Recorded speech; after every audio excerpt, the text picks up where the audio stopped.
के किनारे एक गांव है जिसका नाम है उत्तम नगर। थोड़ी महात्मा की कथा बता रहे हैं, अभी भागवत शुरू नहीं हुई। भागवत तुम लोग 7 दिन आज के बाद अलग से सुनेंगे। आज तो हम केवल थोड़ी भगवत चर्चा, भागवत की महिमा के बारे में जो सनत कुमारों ने कहा वो सुनना है। तुंगभद्रा नाम की नदी के किनारे एक उत्तम नगर है। वर्णाश्रम धर्म का पालन करने वाले सब लोग वहां रहते हैं। एक आत्मदेव पंडित जी भी रहते हैं। घर में गौ माता है, बांझ हो गई। तुलसी वृक्ष है, सूख गया। पत्नी कर्कश स्वभाव की है। पता चला कि मुझे पुत्र नहीं है, इसीलिए सब है। वन में पधारे और अपना प्राणांत करना चाहते थे। किसी संत ने उनको फल दिया, मैं संक्षिप्त कह रहा हूं, और वो फल लाकर के अपनी पत्नी को दिया। पत्नी ने कहा, अब देखो जिसके यहां सब कुछ है वहां खाने वाला नहीं है, और जहां भोजन की व्यवस्था नहीं है वहां खाने वालों की लाइन लगी है। उसने अपनी बहन को बहुत द्रव्य देकर उसका इस बार होने वाला पुत्र लेने का वचन ले लिया, और दोनों ने मिलकर के फल गौ माता को खिला दिया। बहन के पुत्र को लेकर के उसका नाम रखा धंधुकारी, और गाय को जो फल खिलाया था संत का प्रसाद, उससे जो पुत्र हुआ उसका नाम हुआ गोकर्ण जी महाराज। एक बात कहूं, इकलौता बालक जिस घर में जन्म लेता है उसके बिगड़ने के चांस ज्यादा होते हैं। आत्मदेव जी इस बात पर ध्यान न दे सके, और धुंधकारी की प्रवृत्ति जो है वो दुष्प्रवृत्तियों में परिवर्तित हो गई। शरापान करने लगा, जुआ खेलने लगा, दुर्गुण उसमें आ गए, और उसने आत्मदेव जी के स्वर्ग जैसे घर को नरक बना दिया। आत्मदेव ने कहा, हे भगवान, रात्रि को 2-2 बजे ये पुत्र आता है, सुरापान करता है। ऐसे पुत्र से तो मैं बिना पुत्र का ही ठीक था। धुंधकारी से कहा, बेटा मैंने कितने संतों के चरणों में मत्था टेका, कितने अनुष्ठान आदि मैंने कराए, तू ब्राह्मण पुत्र होकर के सुरापान करता है? यह तेरी वृत्ति ठीक नहीं है। पिताजी को डांटते हुए कहा, चुप रहिए, आपकी बुद्धि सठिया गई है, और हम जो करते हैं उसे बिल्कुल ठीक करते हैं। बैठे बैठे आत्मदेव जी रो रहे हैं। घूमते हुए वहां गोकर्ण जी महाराज आ गए। गोकर्ण भी आत्मदेव जी को पिता ही कहते थे। पिताश्री, क्या बात है? आजकल कुछ दिनों से मैं देख रहा हूं आप काफी चिंतित रहते हैं। आत्मदेव ने कहा, बेटा मेरी समझ में नहीं आता, मैं क्या करूं? यदि घर में रहूं तो रहूं कैसे? धुंधकारी ने इस घर को नरक बना दिया, और घर छोड़ करके वन में जाऊं तो जाऊं कैसे? मन में इतना प्रबल वैराग्य नहीं है। मेरा मार्गदर्शन करो गोपुत्र। गोकर्ण जी महाराज ने जो आत्मदेव जी को उपदेश दिया है ना, बड़ा अद्भुत है। देहे स्तिमांस रुधिरे अभिमतिं त्यजत्वं जाया सुतादिषु सदा ममतं विमुञ्च पश्यानि संजगदिदं क्षणभङ्गुनिष्ठं वैराग्य राग रसिको भवभक्तिनिष्ठ। गोकर्ण जी कहते, पिताजी सबसे बड़ी तो मनुष्य की गलती यह है कि वो शरीर को ही आत्मा मान बैठा है। हमें यह समझना होगा, इसको जानना ही होगा कि मैं शरीर नहीं हूं। त्वक चर्म मांस रुधिर मेद मज्जा हड्डी, इन सप्त धातुओं से बना हुआ जो शरीर है वो मैं नहीं हूं। मैं तो दिव्य चिन्मय शाश्वत अविनाशी आत्मा हूं। इसलिए शरीर के प्रति जो देहात्माभिमान है उस अभिमति को त्यागना होगा। और तात्विक दृष्टि से यदि देखें, आप लोग जब कथा सुन के आज जाने, प्रैक्टिकल की बात बताता हूं।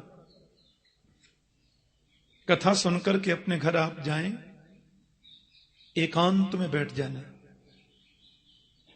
कमरा बंद कर लेना और अपने आप से प्रश्न करना कि मैं कौन हूं। यदि आपको सही जवाब मिला है तो समझना आपने भागवत सुनी है। आखिर मैं क्या हूं? मैं आंखें हूं? यदि आंखें हूं तो आंखें तो अंधी हो जाती हैं, मैं रोक नहीं पाता। फिर मैं कान हूं? यदि कान हूं तो कान बहरे हो जाते हैं, मैं रोक नहीं पाता। मैं यदि नासिका हूं तो कभी एक सज्जन मेरे से बोले, ठाकुर जी दुर्गंध आ रही है क्या? मैंने कहा जब तो उसने भी नाक बंद कर ली। मैंने कहा तुमने क्यों बंद करी? बोले आपने कर ली न इसलिए कर ली। मैंने कहा क्यों? बोले आजकल मुझे न सुगंधी आती है न दुर्गंध आती है, पता नहीं क्या हो गया। मैंने कहा जब आती नहीं तो नाक बंद क्यों करते हो? बोले इसलिए कर रहा हूं कि कोई ये न सोचे कि दुर्गंध में भी नाक बंद नहीं करता। मेरी नाक तो परमहंस हो गई है।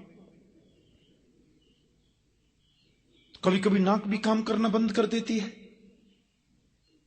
कभी कभी कान भी सुनना बंद कर देते हैं, लोग मशीन लगाए फिरते हैं। तो ये कंफर्म हो गया कि मैं न नाक हूं न कान हूं। तो फिर मैं क्या हूं? ओहो, मैं शरीर हूं।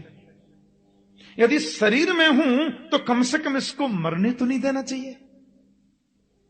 ये शरीर मर जाता है।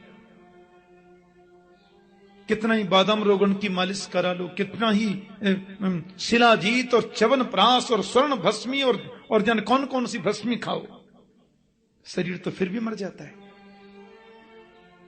अच्छा, कभी कभी ये पूछना अपने आप से कि जन्म से पहले मैं कहां था और मरने के बाद मैं कहां चला जाता हूं। ये जितना भी दुनिया का चक्कर है वो जन्म के बाद और मरने के पहले ही क्यों है? जन्म से पहले कोई चक्कर नहीं और मरने के बाद कोई चक्कर नहीं। अच्छा, जन्म और मृत्यु की बात छोड़ो, इसमें तो थोड़ा लंबा डिस्टेंस है। मैं तो आपसे यह कह रहा हूं, आप ये सोचो कि रात में हम सोते हैं तो कहां चले जाते हैं।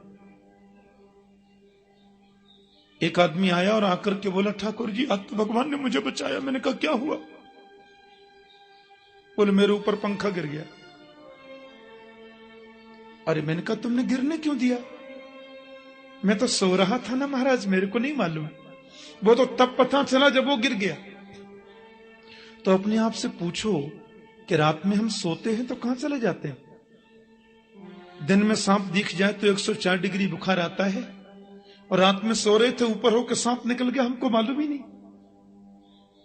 ये जितना दुनिया का चक्कर है वो जागने के बाद और सोने के पहले ही क्यों है। सोने के बाद कोई चक्कर नहीं और जगने से पहले कोई चक्कर नहीं। आखिर में क्या हूं? पत्नी मेरी है तो साथ तो कभी जाती नहीं, शादी से पहले मालूम नहीं कौन थी।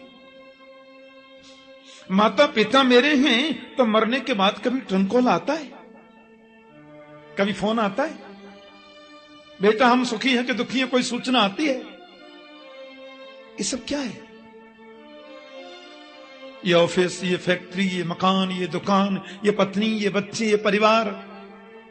और मैं 45 मिनट तक अपने आप से प्रश्न करो, अंतर हृदय से एक आवाज निकलेगी, चल रे हंसा अमर लोक को, यहां कोई नहीं तेरा है। जग वालों का हुआ सवेरा, अपना हुआ अंधेरा है।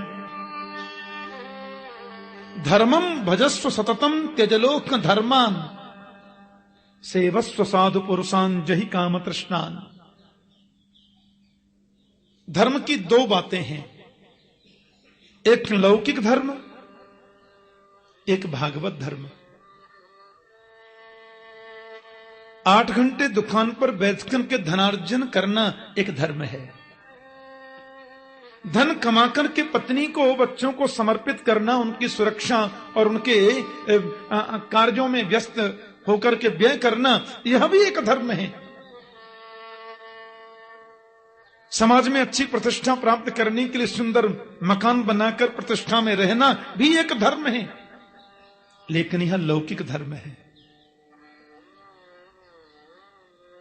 और सब प्रकार से मन को हटाकर के गोविंद के चरणों में मन को लगा देना, यह भागवत धर्म है। तस्मात् केनाप्युपायेन मनः कृष्णे निवेशयेत, किसी भी उपाय से मन गोविंद के चरणों में लग जाए, यही तो इसका मतलब है। अन्यस्य दोष गुण चिंतन मासु मुक्त्वा। आप कहते हैं कि वन में जाऊं तो कैसे, मन में वैराग्य नहीं है, और घर में रहूं तो कैसे, घर को नरक बना दिया।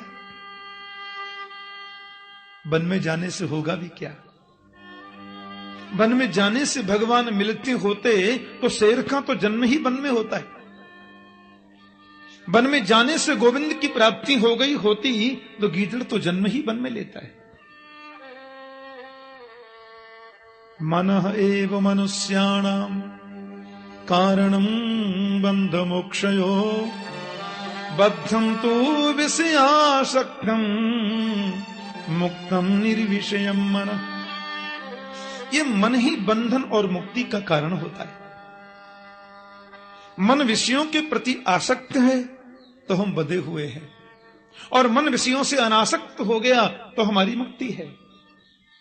कबीर जी कहते हैं, मन के मारे बन गए बन तज वस्ती माहे, कह कबीर मन लालची ये कहूं ठहरत ना है।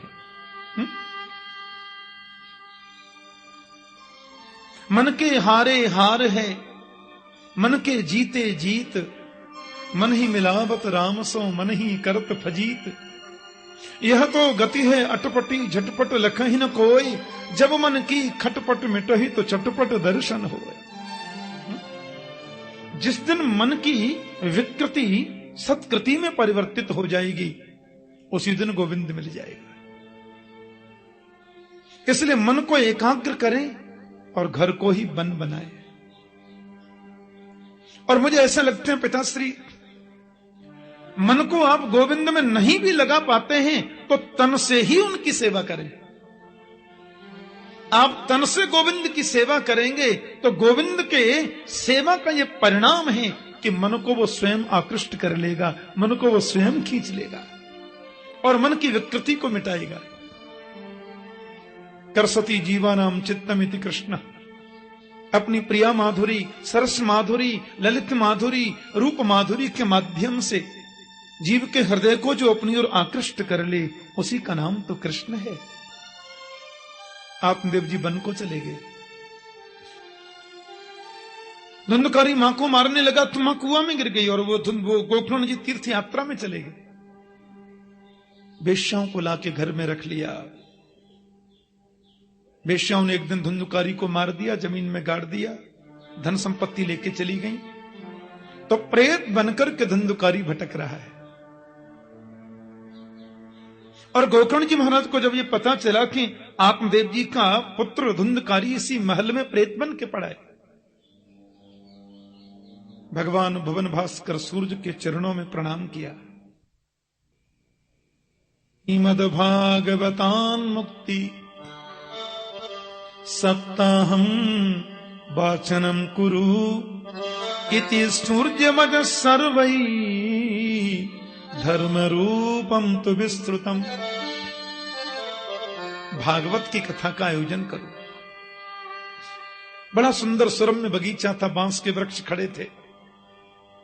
गोकर्ण जी महाराज गौपुत्र हैं, विप्र रूप है,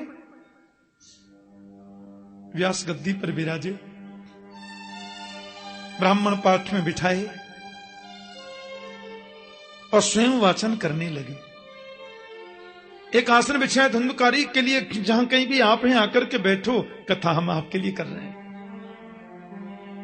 और कथा आती है कि धुंधकारी आकर बैठा तो वायु उसको उड़ा देती है। तो व्यास गद्दी की बगल में दाहिनी तरफ एक सप्त ग्रंथि का बांस खड़ा था, उसमें धुंधुकारी आके बैठा, ऐसा लिखा है। और एक एक दिन की कथा के श्रवण से बांस की ग्रंथियां फटती जाती हैं, और 7 दिन की कथा पूर्ण होते ही 7 ग्रंथियां फट गई। उसमें बैठा हुआ प्रेतात्मा धुंधुकारी देवरूप बन गया। भाई जी, आपने बहुत बड़ी कृपा की, भागवतामृत पान कराया, मेरा जीवन धन्य हो गया। देखिए, भगवान के धाम से विमान आए और मैं तो बैकुंठ जा रहा। जैसे ही वो विमान की ओर बढ़े, गोकर्ण जी ने भगवत पार्षदों से प्रश्न किया, ऐसा लिखा है। बोले साहब ये क्या हो रहा है? बोले जी वो बात यह है कि ये धुंधुकारी ने बड़े प्रेम से कथा सुनी है ना जी, तो इनके लिए हम लोग विमान लेकर के आए हैं और ये बैकुंठ जाएंगे। बोले भेदभाव क्यों? अत्रैव बहवः सन्ति श्रोतारो मम निर्मला आनी तानी विमानानि नतेसाम युगपत कृत। भागवत श्रवण करने से व्यक्ति को मोक्ष मिलता है, ये बात यदि सत्य है तो यहां हजारों लोगों ने कथा सुनी, फिर आप सबके लिए विमान लेकर क्यों नहीं आए? भागवत सुनी हजारों ने और विमान आया अकेले धुंधुकारी के लिए, यह तो भेदभाव है। ऐसा क्यों? तो प्रभु के पार्षदों ने बहुत सुंदर जवाब दिया। श्रवणस्य विभेदेन फलभेदोऽत्र संस्थितः श्रवणं तु कृतं सर्वैः न तथा मननं कृतम्। श्रवण के भेद से फल में भी भेद हो गया। भागवत तो वही है, पर श्रवण करने वालों की जो पद्धति है, उस पद्धति के भेद से कथा के फल में भेद हो गया।